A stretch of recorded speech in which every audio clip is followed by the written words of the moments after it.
I gripped the steering wheel tightly, my knuckles turning white as the tension in the car mounted with each passing moment. The road stretched out before me, winding through the darkened forest like a serpent's trail. The only illumination came from the feeble glow of our headlights, casting long shadows that seemed to twist and contort in the corners of my vision. Beside me, Sarah fidgeted nervously in her seat. Her eyes darted from side to side, scanning the surrounding darkness as if expecting some hidden threat to reveal itself at any moment. The silence inside the car was deafening, broken only by the low hum of the engine and the occasional rustle of leaves outside. A chill settled over us, and I couldn't shake the feeling that we were being watched. The hairs on the back of my neck stood on end, and a sense of foreboding crept into my every pore. I stole a quick glance at Sarah, her face pale and anxious, mirroring my own fears. We were trapped in this nightmare together. As we continued along the desolate road, strange things began to happen. The radio emitted crackling whispers that sent icy tendrils of fear snaking down my spine. Each time the whispers grew louder, my heart would skip a beat, as if the radio itself was trying to communicate a warning. But what could it possibly be trying to tell us? The temperature inside the car plummeted, despite the heater being on full blast. The cold seeped into my bones, turning my breath into misty clouds in front of me.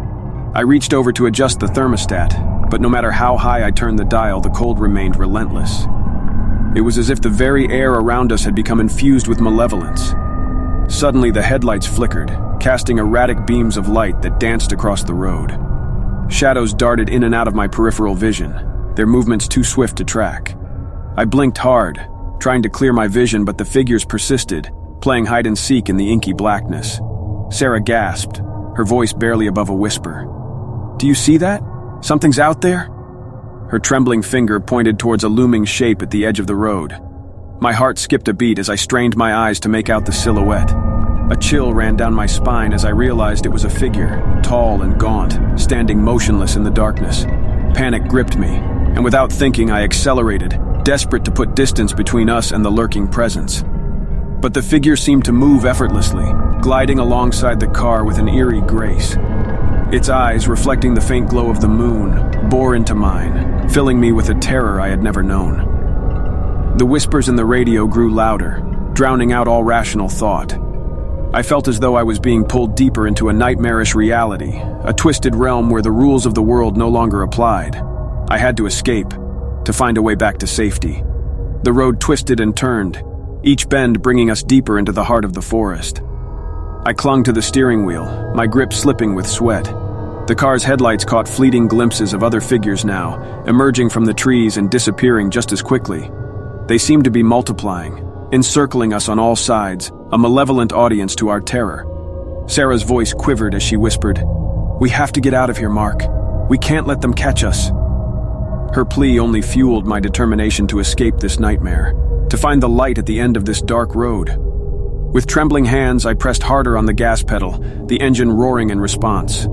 The car hurtled forward, the forest blurring into a dizzying kaleidoscope of shadows and fleeting shapes. I risked a glance in the rearview mirror, my heart seizing in my chest.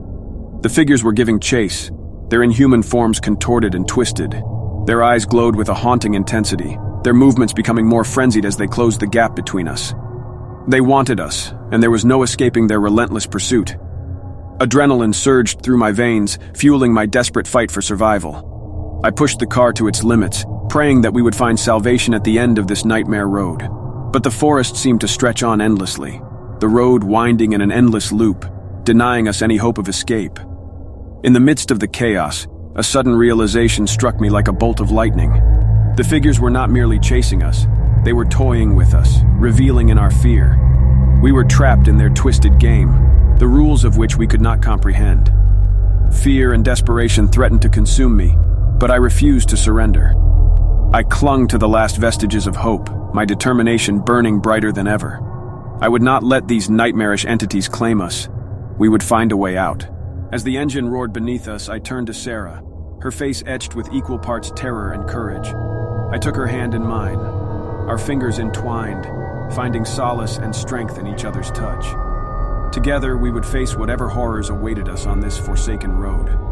The car raced on, its tires gripping the pavement as if in defiance of the malevolence that pursued us. The forest whispered its secrets, and the figures pressed closer, their presence suffocating. But we would not yield. We would fight until the very end, in search of a flicker of light amidst the suffocating darkness.